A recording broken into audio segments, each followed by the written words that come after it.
Eh bien oui, nous voilà déjà dans les rappels sur la mécanique et nous allons commencer tout de suite avec la cinématique.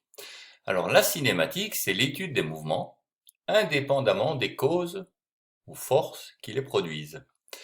Alors petit préalable, pour faire de la mécanique et en particulier de la cinématique, il faut tout d'abord définir le système étudié. Ce système sera, en terminale, assimilé à un simple point, qui est son centre d'inertie M.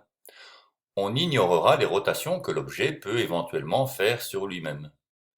Ça réduit un peu la complexité du problème. On doit aussi, tout d'abord, définir le référentiel d'étude. Il s'agit d'un point de référence, O, par rapport auquel se fait le mouvement. Souvent, il s'agit d'un point au sol. Quelques référentiels qu'on utilise souvent, eh bien, les référentiels terrestres, qui est lié à la surface de la Terre, le référentiel géocentrique et le référentiel héliocentrique. Enfin, une fois qu'on a défini le référentiel, il faut définir le repère, c'est-à-dire les axes de coordonnées, de manière à simplifier au maximum l'étude du mouvement. Par exemple, si le mouvement est rectiligne, un seul axe bien choisi suffit.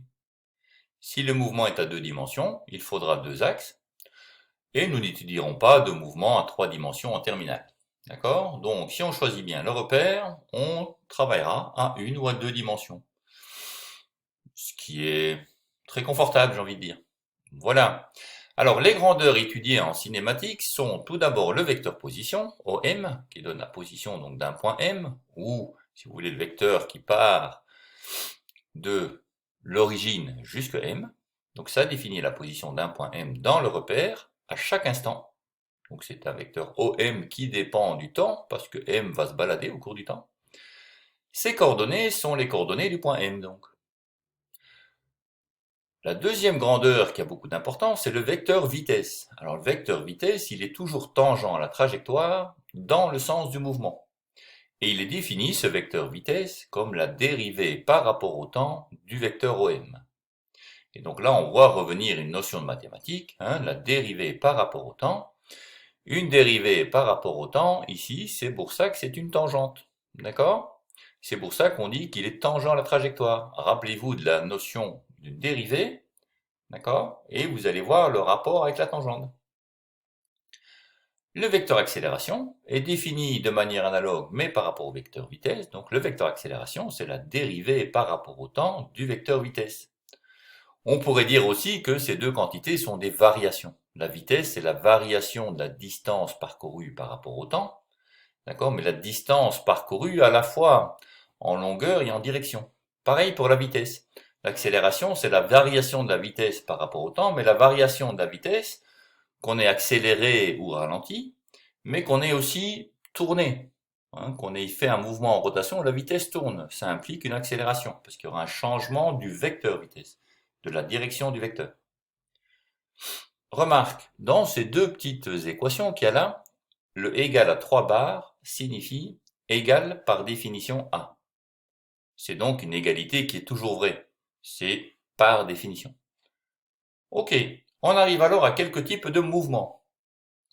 Alors dans les mouvements rectilignes, donc qui ont lieu en ligne droite, on a ce qu'on appelle le mouvement rectiligne uniforme. Le point étudié décrit une ligne droite, d'accord? Et la vitesse est constante, le vecteur vitesse est constant, donc l'accélération, le vecteur vitesse, est nul. Enfin, nous avons un mouvement uniformément varié. Le point étudié décrit toujours une ligne droite, puisque c'est un mouvement rectiligne, mais la valeur de sa vitesse varie linéairement avec le temps. Et donc l'accélération est un vecteur constant, soit positif si le mouvement est accéléré, soit négatif si le mouvement est ralenti. Voilà, donc voilà une première page. Donc pensez toujours, en regardant cette page, à faire votre fiche, d'accord, pour pouvoir réviser par après. Alors après le mouvement rectiligne, nous avons le mouvement circulaire, donc le long d'un cercle. Uniforme, c'est le point étudié décrit un cercle, puisque c'est circulaire, et la valeur de la vitesse ne change pas. Donc la grandeur du vecteur ne change pas. Mais v change en direction, constamment au cours du temps, puisque le vecteur vitesse reste tangent à la trajectoire qui est un cercle. Donc le vecteur vitesse tourne autour du cercle en y restant tangent, même si sa grandeur, la grandeur du vecteur, ne change pas.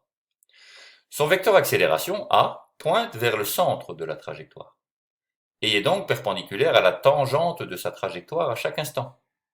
Et sa valeur est constante. Exemple, si je prends un point sur la roue d'une voiture roulant en vitesse constante, dans un référentiel attaché à la voiture. Alors, si maintenant j'ai un mouvement circulaire non uniforme, ça veut dire que le point décrit un cercle, mais la valeur de sa vitesse change au cours du temps. Dans ce cas-là, il y aura un vecteur accélération qui va se décomposer en deux vecteurs. Un vecteur qui pointe vers le centre de la trajectoire, qu'on appelle AN ici. C'est l'accélération normale qui pointe vers le centre de la trajectoire, vers le centre du cercle. Ce cercle ayant un rayon R ici.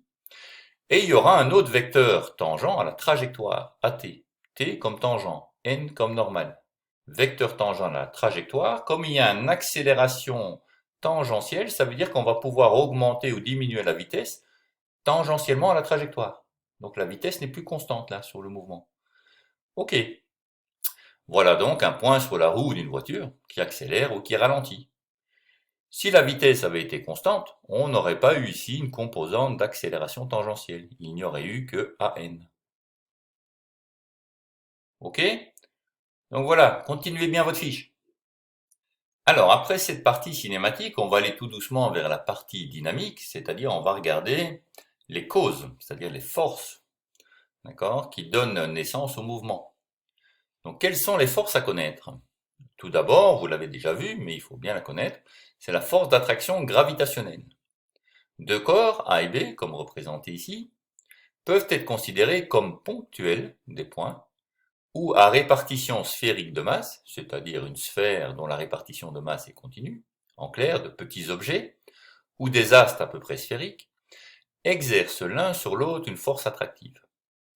Cette force attractive, alors, la force exercée par A sur B, ce sera représenté par la flèche en bleu ici, qui s'applique au centre de masse du corps B, et qui est notée force exercée sur B par A. Et dans l'autre sens, il y aura la même force, de même direction, mais de sens opposé, qui sera la force exercée sur A par B, qui est ici en rouge. Dans tous les cas, ces deux forces, elles ont même direction, sens opposé, mais leur valeur est la même. C'est-à-dire que la force exercée sur A par B, c'est égal à la force exercée sur B par A, c'est égal à ce produit. Où G est la constante d'attraction gravitationnelle, MA et MB sont les masses des corps A et B, et D au carré, c'est la distance qui les sépare. Ok? Donc les masses, comme d'habitude, sont exprimées en kilogrammes. G, la constante de gravitation universelle, c'est 6,67 fois 10 exposant moins 11 et les unités du système international. La distance qui sépare les deux corps, c'est toujours en mètres, donc attention de bien respecter toutes les unités. Et donc, la force qu'exerce un astre sur un objet à proximité de sa surface, qu'on appelle le poids, bien c'est aussi une force d'attraction gravitationnelle. Donc on peut faire un parallèle entre cette relation et le poids. Vous verrez plus tard dans les exercices. Mais donc si on reste à proximité de l'astre, on voit que le poids d'un objet est proportionnel à sa masse. Donc le poids, c'est m fois g. M, c'est la masse de l'objet, et g, c'est l'intensité de la pesanteur autour de cet astre. Le vecteur g est aussi appelé champ de pesanteur.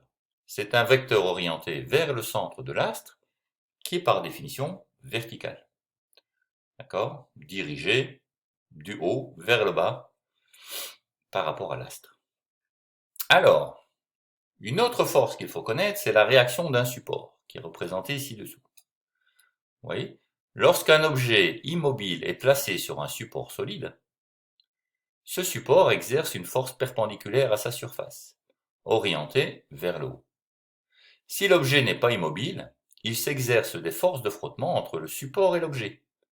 Cette force de frottement peut être incluse dans la force de réaction, ou considérée comme une force à part. Cela ne change rien à la résolution des calculs. Donc voilà les situations. Si l'objet est immobile sur un solide, c'est un cube posé sur une table, les forces qui agissent sur l'objet, c'est bien sûr le poids de l'objet qui s'exerce en plein centre de gravité de l'objet ou centre de masse. Hop, le poids qui agit vers le bas. Et puisque l'objet ne continue pas vers le centre de l'astre sur lequel il est posé, imaginons un objet sur une table, il ne va pas vers le centre de la Terre. Pourquoi? Parce que là, ici, la table exerce une réaction qui empêche cet objet de traverser la table, donc R. Cette réaction, R, aura même direction, mais sens opposé par rapport au poids, les valeurs des deux étant égales en grandeur.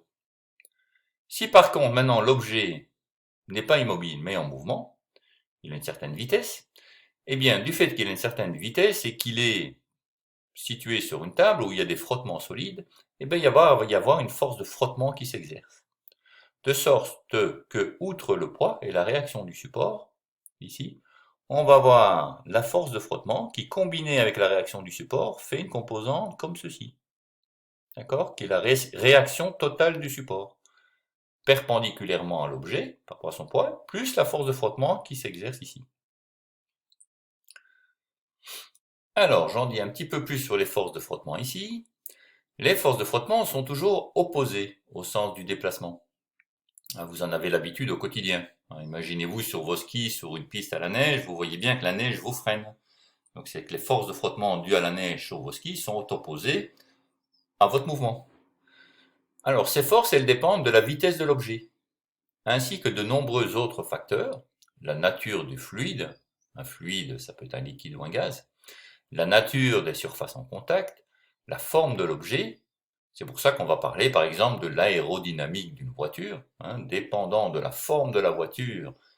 Quand elle va pénétrer dans l'air, quand elle roule, eh bien on aura une force de frottement plus ou moins forte sur la voiture. Pareil pour les avions, où évidemment l'aérodynamique de l'avion est très importante parce que c'est ce qui va le permettre d'aller vite et même de pouvoir décoller bien sûr. En première approximation, pour un solide donné se déplaçant dans un fluide à une vitesse pas trop élevée, la valeur de la force de frottement est proportionnelle à la vitesse.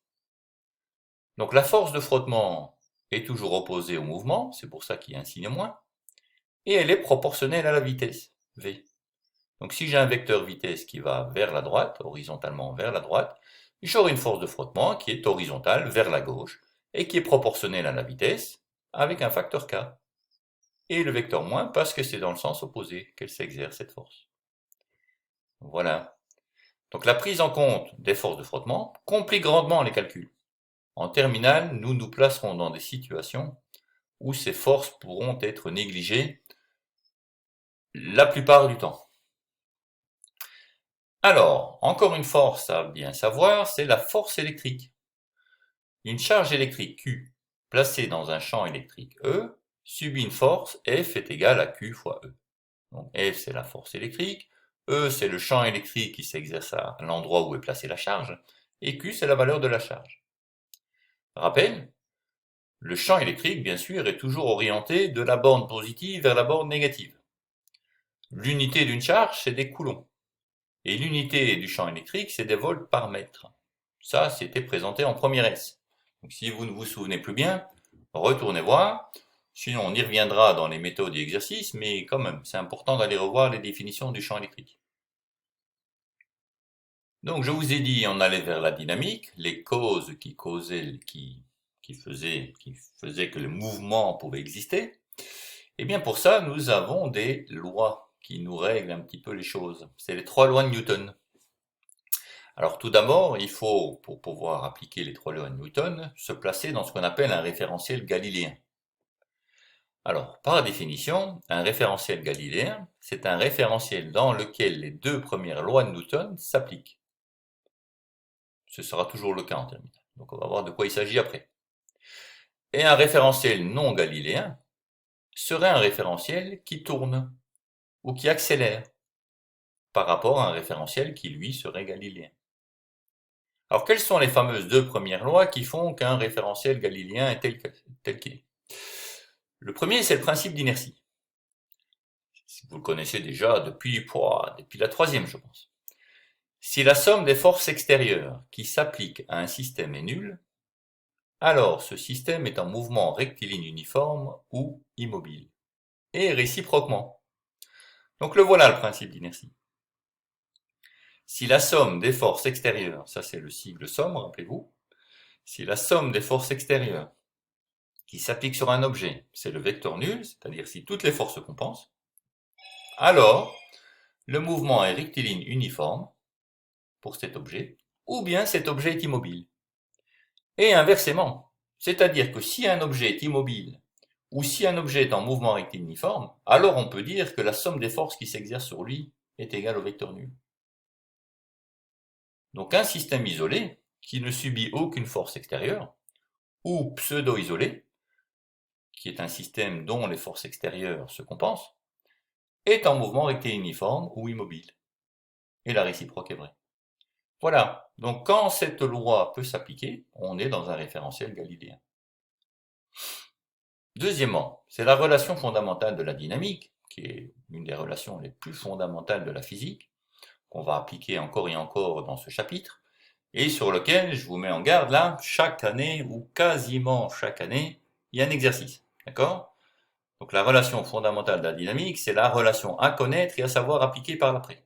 Il y a systématiquement une question au bac là-dessus. Donc un objet de masse m soumis à des forces qui ne se compensent pas, donc si les forces qui agissent sur un objet ne se compensent pas, alors cet objet va subir une accélération a. Ok? C'est ça la deuxième force, la deuxième loi de Newton. La somme des forces extérieures qui agissent sur un objet est égale à la masse de cet objet fois l'accélération de cet objet. Remarque. Alors la première remarque, c'est que la première loi est incluse dans la deuxième. D'accord? Alors elle est incluse dans la deuxième, la première loi, celle-ci, elle est bien là-dedans. Parce que si la somme des forces extérieures est nulle, ça veut dire que l'accélération est nulle. D'accord? Si l'accélération est nulle, ça veut dire que la variation de la vitesse par rapport au temps est nulle. Ce qui veut dire que la vitesse est constante. Et si la vitesse est constante, en direction et en grandeur, c'est que le mouvement est rectiligne uniforme, ou bien que l'objet est immobile. Donc on voit ici que la première loi, là, c'est une conséquence de celle-là en fait. Remarque 2, cette expression bien sûr, et on verra plus tard pourquoi, n'est valable que pour un objet de masse constante. Il faut que la masse de l'objet ne bouge pas pour pouvoir écrire ça. Il existe une expression plus générale pour des objets dont la masse varie. Donc par exemple, si l'on considère une fusée qui pour décoller sur la Terre fait un échappement de gaz, eh bien cette loi ne s'applique pas intégralement. Il faut considérer une autre loi un peu plus générale. Voilà. Enfin, la troisième loi de Newton, c'est ce qu'on appelle le principe des actions réciproques.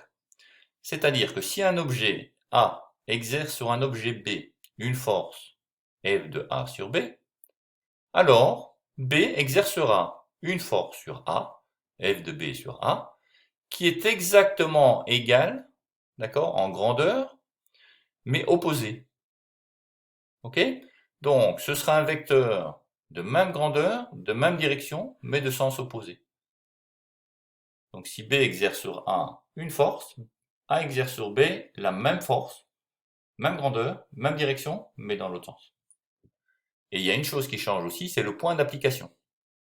Parce que si A agit sur B, le point d'application est sur B, tandis que si B agit sur A, le point d'application de la force que B exerce sur A, il est sur A. D'accord? Donc il y a aussi un petit changement du point d'application. Voilà pour les trois lois de Newton. Alors, voyons à présent les mouvements dans un champ uniforme. Type de mouvement. Le mouvement d'une particule massique dans un champ de pesanteur uniforme et le mouvement d'une particule chargée, un électron, un proton, dans un champ électrostatique, c'est-à-dire un champ électrique constant, uniforme, ont un point commun. Les particules qui y sont soumises subissent une force unique, constante. Si bien sûr les frottements peuvent être négligés. Il en résulte que les équations de leur mouvement sont similaires. Elles auront donc un mouvement ayant la même forme, rectiligne ou parabolique.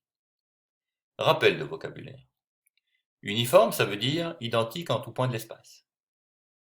Quand on parle de mouvement rectiligne uniforme, ça veut dire aussi que la vitesse reste constante. Constant, c'est donc identique au cours du temps. Chute libre, qu'est-ce que c'est que la chute libre? Eh bien on dit qu'un objet est en chute libre si la seule force qui s'exerce sur lui, c'est son poids. Cela signifie qu'il ne subit pas de frottement. En réalité, un objet dans l'atmosphère n'est jamais en chute libre, à cause des forces de frottement dues au gaz. L'air, si vous voulez. Mais dans l'air, il y a différents gaz, comme du diazote, du dioxygène et d'autres gaz qui sont des constituants mineurs. Mais lors des premiers instants de sa chute, lorsque sa vitesse n'est pas encore importante, les frottements peuvent souvent être négligés. Sauf cas particulier, un parachute, une montgolfière, une plume, une feuille de papier. Ok? Alors, mouvement rectiligne. Eh bien, le mouvement d'une telle particule sera rectiligne si sa vitesse initiale est nulle, ou si le vecteur vitesse initiale, V0, est collinéaire au vecteur champ électrique ou champ de pesanteur. Que le sens de V0 soit identique ou opposé au sens du vecteur champ n'a pas d'importance. Dans ce cas, le mouvement ne se fait que selon une dimension, c'est-à-dire qu'une seule coordonnée du vecteur position va varier au cours du temps, si on a bien choisi le repère. Ok?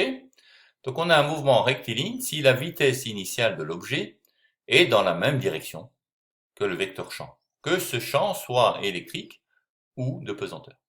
Voilà ce qu'il faut retenir. Alors, pour le mouvement parabolique, si les conditions du paragraphe précédent portant sur le vecteur vitesse initiale ne sont pas respectées, alors le mouvement de la particule est parabolique. Le mouvement se fait selon deux dimensions. C'est-à-dire que deux coordonnées du vecteur position vont varier au cours du temps, si vous avez bien choisi votre repère. Alors, relation entre force et champ, les voici. Le poids d'un objet dans un champ de pesanteur uniforme, on le sait, P égale m fois g. Donc P c'est la force, et g c'est le champ de pesanteur. Donc on a une relation force-champ. Pareil pour la force électrique qui s'exerce sur une charge dans un champ électrique, la force électrique c'est Q fois E. La force électrique, c'est la force. E, c'est champ électrique. Donc c'est une relation, de nouveau, force-champ. Mais dans le champ électrique, le coefficient de proportionnalité, c'est Q, la charge. Tandis que, ici, dans le champ de pesanteur, le coefficient de proportionnalité, c'est la masse de l'objet. Ok? Donc ici, la masse de l'objet est remplacée par la charge. D'accord? Et vice-versa. Mais pour le reste, les formes de ces lois sont tout à fait similaires. Donc les mouvements qui vont être entraînés par ces forces sont du même type. Donc voici les équations du mouvement.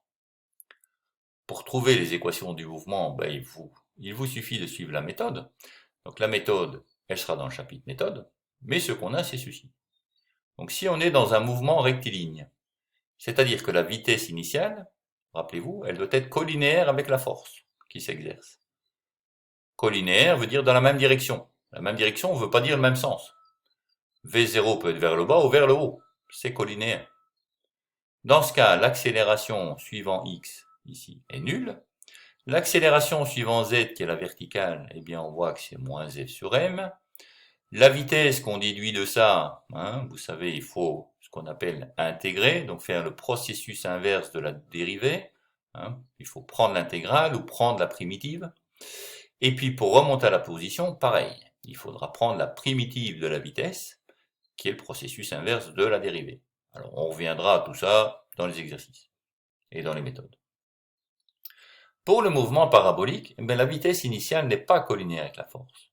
Donc, il va y avoir un mouvement à deux dimensions. Comme il y a une composante de la vitesse par là, l'objet ne va pas rester en chute verticale.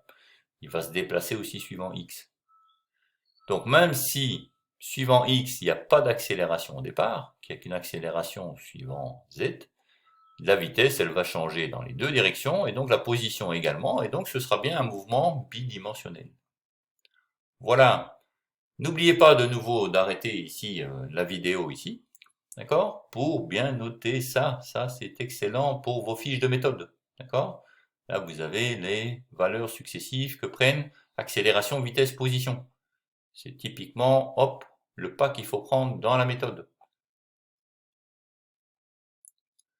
Alors, une fois qu'on a la position, comme on a vu à la fin de la page précédente ici, la position en fonction du temps, là, d'accord?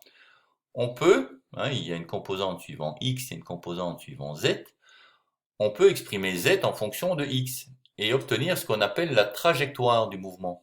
Hein, comme quand vous voyez une parabole en mathématiques, vous avez y est égal à ax carré plus bx plus c. Vous exprimez y en fonction de x dans l'espace à 2 dimensions, hein, dans le plan.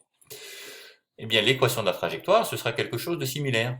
On va exprimer l'équation d'un mouvement pour la coordonnée z en fonction de x. Et pour faire ça, eh bien, il faut éliminer le temps entre les deux équations qu'on vient de voir à la page précédente. D'accord? Donc il suffit d'exprimer t en fonction de x dans une équation, de le remplacer dans l'autre, et on obtient l'équation de la trajectoire. Voilà, voilà. Boum. Bon, ça fait déjà une petite demi-heure là que je parle, donc je pense qu'il est temps pour vous de faire une petite pause avant de se revoir pour la deuxième partie des rappels. Alors ceci est encore un gros module, puisqu'il y a de nouveau trois chapitres de votre cours, si pas 4 qui sont dedans. Hein. Voilà, il y a 2-3 modules ainsi qui sont très longs, c'en est un.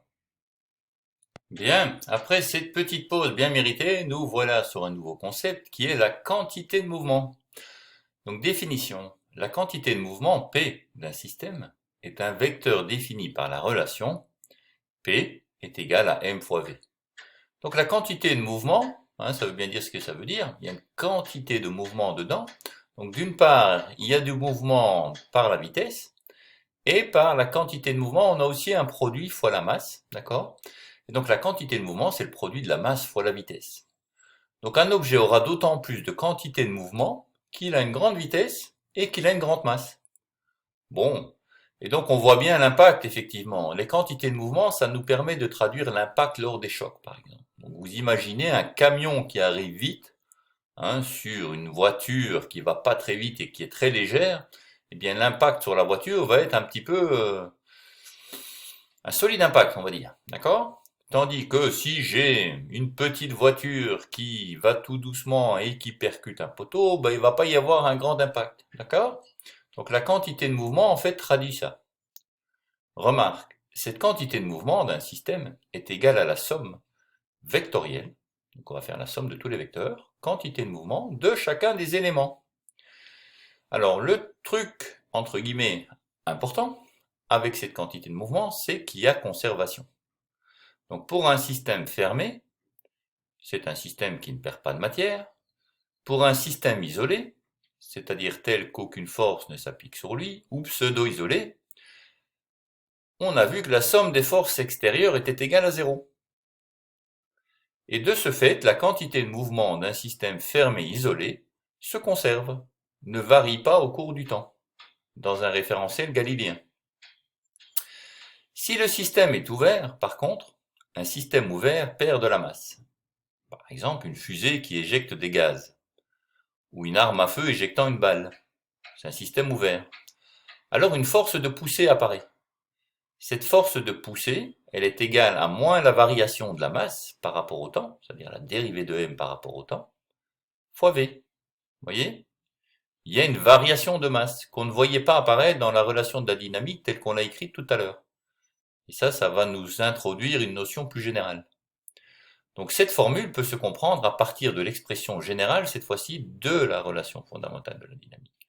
L'expression la plus générale de la RFD, c'est ça. La somme des forces extérieures, c'est la dérivée de la quantité de mouvement par rapport au temps. Et comme P est égal à m fois v, lorsque je vais dériver ça, je vais dériver en fait un produit. Et la dérivée d'un produit, vous vous rappelez en maths, la dérivée de u fois v, c'est u'v plus uv'. Donc il faut dériver le premier fois le deuxième, plus le premier fois la dérivée du deuxième. Donc ça va être la dérivée de m par rapport à t fois v, plus m fois la dérivée de v par rapport à t. Et donc dans la relation générale, on voit deux termes qui apparaissent, dont un qui est relié à la variation de la masse, qui est celui-là. Et s'il n'y a pas de variation de la masse, il tombe. Ce terme n'existe plus. D'accord? Donc dans le principe général, il y a un terme qui dépend de la variation de la masse. Si l'objet dans son mouvement n'a pas de variation de masse, ce terme disparaît. Si par contre il y était, eh bien il faut tenir compte, comme dans le cas d'une fusée qui éjecte des gaz, ou dans le cas d'une carabine avec laquelle on tire une balle. Voilà. Alors on arrive maintenant dans toute la partie qui concerne les orbites, donc le mouvement des planètes autour du Soleil, les mouvements des satellites autour de la Terre, etc. Un mouvement général que l'on considère dans tout ça, c'est l'ellipse. Un corps C, un orbite autour d'un corps O, beaucoup plus massif que lui, possède un mouvement elliptique. C'est ceci, un mouvement elliptique. C'est une espèce de cercle aplati. D'accord? Une orbite circulaire, d'ailleurs, le cercle, c'est un cas particulier d'orbite. C'est un cas particulier d'ellipse, d'ailleurs. Ok? Donc, un cercle est une ellipse particulière, de même qu'un carré, c'est un rectangle particulier. Donc, voici ici une planète qui tourne autour d'un astre, ok, sur une orbite elliptique, on appelle. Et généralement, l'astre, on va le voir tout de suite après, c'est dans les lois de Kepler, l'astre occupe un des foyers, ce qu'on appelle un foyer de l'ellipse. Donc le cercle, il a un centre en son milieu, l'ellipse, il a deux foyers ici, F1 et F2. Ok? Alors, sur une ellipse, on définit aussi ce qu'on appelle un demi-grand axe, qui est cette distance-ci, et un demi-petit axe, qui est cette distance-là. Lorsque l'ellipse devient un cercle, c'est-à-dire si je rapprochais les côtés ici, à la place d'avoir le cercle aplati, je refais un cercle, eh bien le demi-grand axe et le demi-petit axe vont devenir égaux et former le rayon du cercle. Ce sera un rayon de chaque côté. Ok? Alors, on a trois fameuses lois pour les planètes qui tournent ainsi autour du Soleil ou pour les satellites qui tournent autour de la Terre. Ce sont les lois de Kepler. Un bonhomme qui a vécu de 1571 à 1630. Et ce bonhomme, il a établi les trois lois empiriquement. D'accord? Donc empiriquement, ça veut dire qu'il n'a pas fait un calcul pour déterminer ces lois-là, mais qu'il les a mesurées, qu'il les a établies à partir d'expériences, empiriquement. Uniquement grâce à ses observations, donc, et à des éphémérides. Elles se démontrent néanmoins mathématiquement, et sont des conséquences des trois lois de Newton, qui n'ont été découvertes qu'après sa mort. Donc si un corps C, ici, orbite autour d'un corps O, beaucoup plus massif que lui, voir le schéma. Alors, loi numéro 1, c'est la loi des orbites. O occupe un des foyers de l'ellipse. Donc O sera F1 ou F2. Loi numéro 2, loi des aires. Pendant des intervalles de temps égaux, les aires balayées par OC sont égales. Si le corps C a mis le même temps pour passer de la position C0 à C1 et de C1 à C3, alors les surfaces S1 et S2 ci-dessus sont égales. D'accord? Donc, OC décrit des aires égales en des temps égaux. Alors, OC, c'est ce qu'on appelle un rayon vecteur. Donc ici, le rayon vecteur de la planète lors de sa trajectoire décrit ici une aire, S2, sur un certain temps delta t, là, pour aller de là à là. Et ici, sur le même temps delta t, la planète, elle va de C1 à C0. Eh bien alors, l'aire balayée ici, S1, sera égale à S2. D'accord? Alors on voit que quand, ici, l'orbite de l'astre dont on parle est proche, ici, du foyer, eh bien on doit aller à une grande vitesse, donc. Et là on ira moins vite. De sorte que pour un même instant delta t, là on va parcourir une grande distance pour effectuer cette surface, tandis que là on va effectuer une petite distance. Et donc si on se trouve loin de ce foyer, on va de plus en plus lentement, et lorsqu'on se rapproche, on va de plus en plus vite. De sorte que les aires balayées soient toujours égales. C'est la règle. Et la loi numéro 3, c'est ce qu'on appelle la loi des périodes. C'est la période de révolution, donc le temps qu'il faut à cet astre pour faire le tour. D'accord?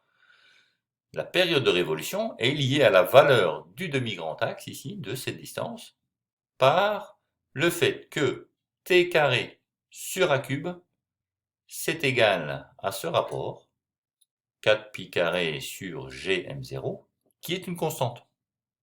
Pi, c'est une constante. M0, c'est la masse de l'astre en 0, c'est une constante. G, c'est la constante d'attraction gravitationnelle, c'est une constante. Donc tout ça, c'est une constante.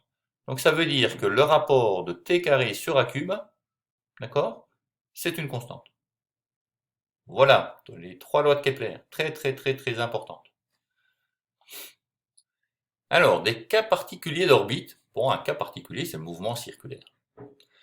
Dans le cas des mouvements circulaires, on se place le plus souvent dans ce qu'on appelle le repère de Freinet, qui simplifie beaucoup les calculs. Ce repère de Freinet, il est tel que des vecteurs unitaires ut tangent à la trajectoire dans le sens du mouvement et un orthogonal à la trajectoire versée. D'accord? Donc voici ici une orbite circulaire, et on regarde ici le mouvement d'un objet B autour d'un objet A, et on a effectivement ut qui est un vecteur unitaire tangent à la trajectoire, et un qui est un vecteur unitaire normal à la trajectoire orienté vers le centre. D'accord? Et ça, faire décomposer les vecteurs ainsi en se plaçant en B, c'est construire un repère de Freinet. Ok? Et on sait que puisque B décrit une trajectoire circulaire ici autour de A, c'est qu'il y a une force de A qui agit sur B qui va vers le centre du cercle. Ok? Donc, l'origine dans le repère de Freinet, ça coïncide avec la position de l'objet mobile, donc ici avec le point B. Il se déplace donc avec celui-ci dans le repère. Et on peut alors écrire que l'accélération de l'objet B, c'est la variation de sa vitesse au cours du temps dans la direction ut, comme ça, d'accord? Parce que s'il accélère sur sa trajectoire, c'est qu'il y a une accélération tangentielle. L'accélération tangentielle, c'est la variation de la vitesse au cours du temps dans la direction tangentielle, c'est ça. Et il y a une composante normale qui le fait garder une trajectoire circulaire. Donc il y a une composante ici qui va toujours vers le centre, qui fait en sorte que cet objet reste sur le cercle. Donc c'est la composante normale. Et elle, cette composante, en termes de grandeur, elle est proportionnelle au carré de la vitesse divisé par le rayon. Voilà. Alors si le mouvement est circulaire uniforme, ça veut dire que la valeur de la vitesse est constante. Donc ici, sur la trajectoire, la valeur de la vitesse tangentiellement est constante. Ça ne veut pas dire que le vecteur vitesse ne change pas. Parce que le vecteur vitesse, il change à tout instant en direction. Mais sa grandeur ne change pas. D'accord? Eh bien, dans ce cas-là, puisque la grandeur ne change pas, la variation de V par rapport au temps, ça s'annule. Si V est une constante, sa dérivée par rapport au temps s'annule. Donc cette composante disparaît et il reste qu'une attraction ici, qu'une accélération vers le centre du cercle. Une accélération normale, qui est égale à V carré sur R dans la direction n, un, qui va de B vers A. Voilà. Donc si une planète ou un satellite possède un mouvement circulaire autour de son astre attracteur, il s'ensuit obligatoirement que son mouvement est uniforme, c'est-à-dire que la vitesse est constante. Ceci se démontre facilement, et vous devez savoir refaire cette démonstration. Car, de nouveau, c'est une question qui revient souvent dans les épreuves du bac. Donc la démonstration à connaître, elle est ci-dessous. La voilà, et vous devez pouvoir le refaire. Donc je vous conseille de faire une fiche de méthode de ça. Si on a un satellite B qui a un mouvement circulaire autour de la planète A, cette dernière étant le centre de sa trajectoire circulaire, première loi de Kepler, alors dans le repère de Freinet, le vecteur un, qui est par définition perpendiculaire au vecteur ut, pointe vers le centre de la planète. Alors, plusieurs choses. Direction et sens de la force qui s'exerce sur le satellite. Le satellite n'est soumis qu'à la force gravitationnelle de cette planète, qui pointe vers le centre de celle-ci, loi de la gravitation universelle, et donc à la force F de A sur B, que la planète exerce sur ce satellite, est uniquement selon le vecteur un. Ce ne serait pas le cas si le mouvement n'était pas circulaire. D'accord? Ça, c'est le premier point de la démonstration. Ensuite, direction et sens de l'accélération du satellite. F à B, c'est la seule force qui s'exerce sur le satellite. Donc la relation fondamentale de la dynamique nous donne dans ce cas que la force exercée par A sur B, c'est égal à la masse de B fois l'accélération. Et puisque l'accélération est suivant le vecteur normal, cela implique que l'accélération est uniquement selon un. Identification alors de l'expression de l'accélération donnée par la relation fondamentale de la dynamique avec l'expression de l'accélération dans un repère de Freinet. On a dans le repère de Freinet que A c'est ceci, on l'a vu juste à la page précédente. Or, dans la relation fondamentale de la dynamique, l'accélération ne possède qu'une composante selon un, ce qui veut dire que ceci est nul. Donc le terme dv sur dt est nul, et la valeur de la vitesse du satellite est donc constante. Voilà, et c'est ce qu'il fallait démontrer. Hein, c'est ce qu'il fallait démontrer. Ceci. Mouvement circulaire, d'accord? Si un satellite possède un mouvement circulaire autour de son attracteur, il s'ensuit obligatoirement que ce mouvement est uniforme. Eh bien, nous venons de montrer que son mouvement est uniforme, puisque la vitesse est constante. La grandeur, hein, pas le vecteur, la grandeur de ce vecteur. Voilà. Et donc, la vitesse du satellite en question, on peut la déterminer. Donc, à partir des relations que l'accélération c'est v carré sur grand R fois un par freiné, et sachant par la relation fondamentale de la dynamique que A c'est la force divisée par la masse, je peux identifier ça à ça et trouver V. V sera égal donc à la racine de G fois MA sur R. Je peux aussi déterminer la période du satellite. La période, c'est la durée nécessaire pour que le satellite effectue une révolution complète, donc parcourt le périmètre de son orbite, donc soit 2 pierres, le tour du cercle. Hein, la longueur d'un cercle, son périmètre, c'est 2 pierres. Vu que la vitesse est constante, on peut donc écrire que la période, d'accord, c'est la distance sur une vitesse, la distance c'est le tour du cercle, donc 2 pierres, la vitesse c'est la vitesse de l'astre autour du cercle, donc on a 2 pierres sur V, où V était là, donc je vais avoir que la période, ce sera 2 pi r divisé par ça, ce qui fait ça. Voilà, voilà. Ça va, vous suivez? Ah, et si vous suivez pas, là, il faut prendre une feuille de papier et écrire un petit peu au fur et à mesure ce que je raconte. Il ne faut pas juste écouter. Hein. Prenez une feuille de papier à côté de vous et notez au fur et à mesure ce que j'ai et faites les étapes pour que ceci rentre bien. D'accord? Alors, on avance, n'ayez crainte, on avance. Il nous reste une grosse partie à faire dans ce chapitre mécanique. C'est tout ce qui conserve la conservation d'énergie mécanique. Alors, l'énergie mécanique, c'est constitué essentiellement de deux types d'énergie. L'énergie cinétique et les énergies potentielles. Alors, l'énergie cinétique, ça aussi, vous la connaissez depuis la 3e année. Une énergie cinétique, c'est une énergie liée au mouvement. Donc, c'est un demi-mv carré. On voit la vitesse apparaître, mais au carré. M, c'est la masse en kilogrammes. V, c'est en mètres par seconde. La vitesse d'un objet dépendant du référentiel choisi, bien sûr, faites attention, l'énergie cinétique de l'objet va dépendre aussi du référentiel choisi. Donc d'un référentiel à l'autre, on peut avoir des énergies différentes. Donc il faut choisir le référentiel, entre guillemets, approprié. Les énergies potentielles, bon, il y en a plusieurs, on va en considérer essentiellement deux ici en terminale.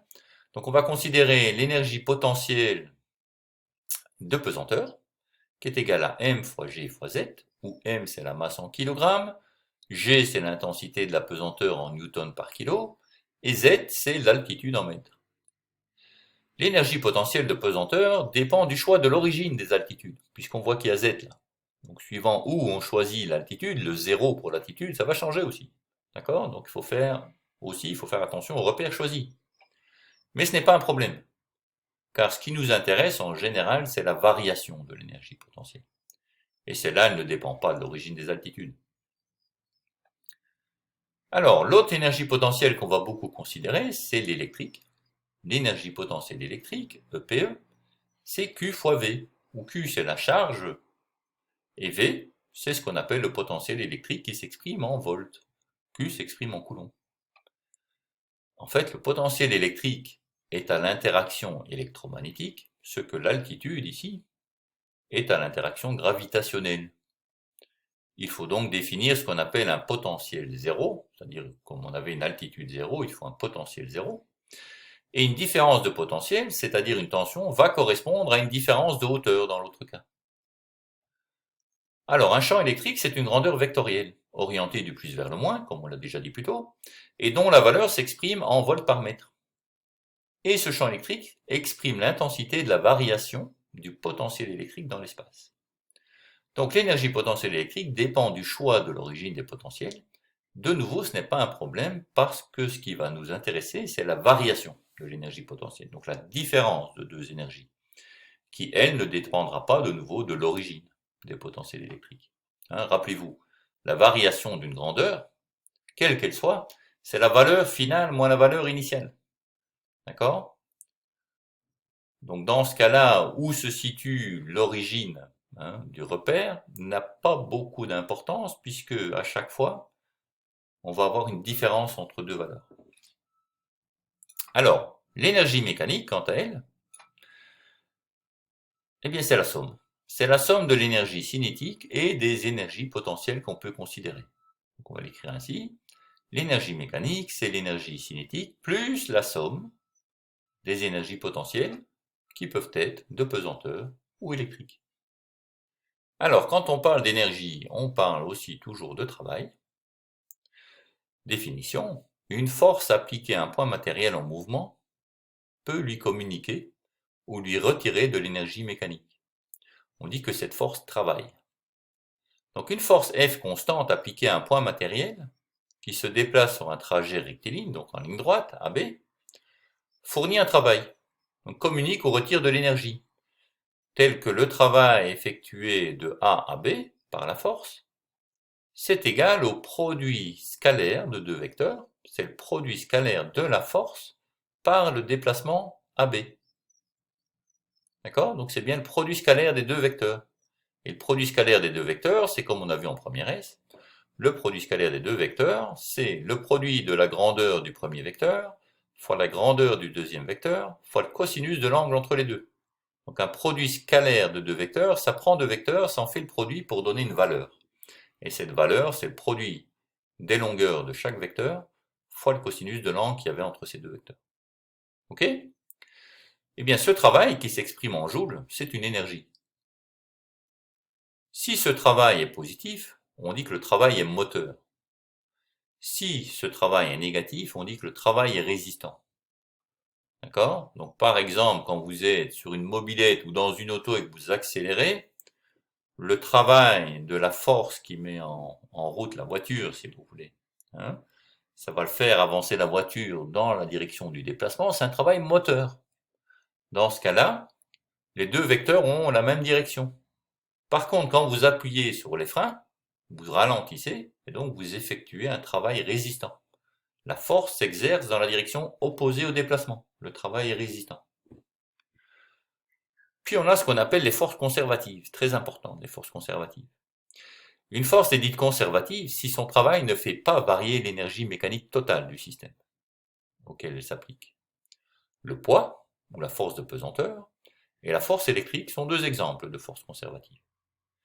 Ces forces, lorsqu'elles travaillent, font varier à la fois l'énergie potentielle et l'énergie cinétique, mais dans des mêmes proportions, mais des sens opposés. Ce qui fait qu'au total, quand on additionne le tout, l'énergie mécanique ne change pas. Il y a bien conservation de l'énergie mécanique avec des forces conservatives. C'est pour ça que c'est important. Donc le travail de ces forces est égal à l'opposé de la variation de l'énergie potentielle associée, et donc ce travail ne dépend pas du chemin suivi. Ça c'est important aussi. Si un objet passe donc de A à B, eh bien on n'aura que le travail pour aller de A à B qui sera égal à moins la différence d'énergie potentielle, de pesanteur dans ce cas-ci, sera égal à ce qu'on appelle mgZA moins ZB. Vous reconnaissez mgz, d'accord, c'était l'énergie potentielle. Entre deux points, eh bien ce sera la différence des énergies potentielles. Voilà, la différence des énergies potentielles de pesanteur. Le travail effectué par la force électrique, ce sera moins la différence de l'énergie potentielle électrique. Mais l'énergie potentielle électrique, c'était la charge fois le potentiel. Donc ici, comme c'est une différence, eh bien on va avoir Q fois VA moins VB. Enfin, on a toujours une autre type de force qu'on avait vu précédemment, c'est les forces de frottement. Les forces de frottement, elles, sont toujours, ou généralement, en tout cas, notées F ou FF. Elles sont toujours opposées à la vitesse. Elles s'opposent toujours au mouvement, les forces de frottement. Même direction que la vitesse, mais en sens contraire. Donc, sauf cas particulier du mouvement rectiligne uniforme, elles ne sont pas constantes, ces forces. Car, on l'a vu tout à l'heure, leur valeur dépend de la vitesse du système. Et leur direction dépend de celle du vecteur vitesse.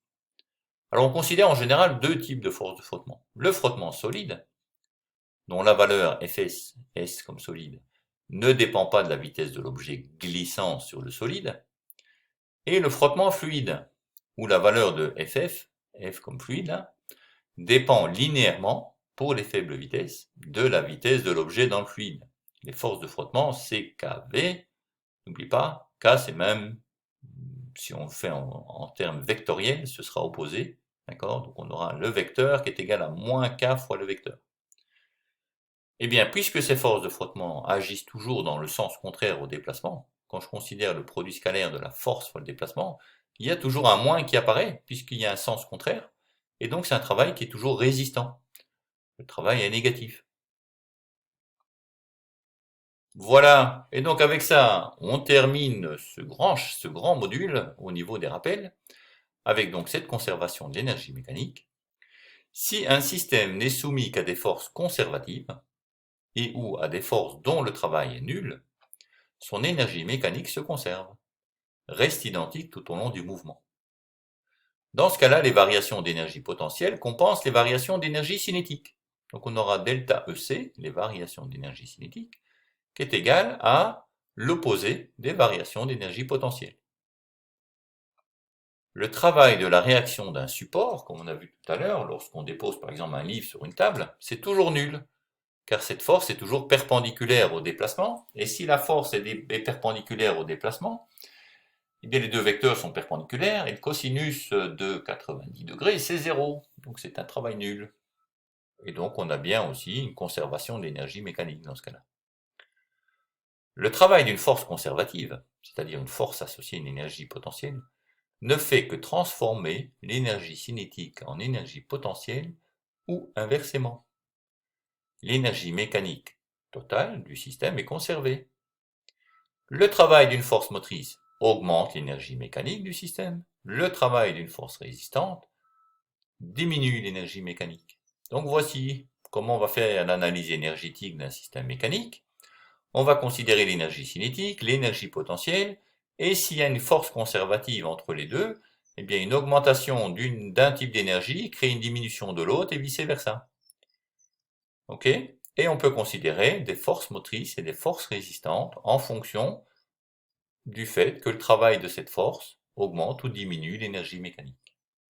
Voilà, et bien ceci termine les rappels.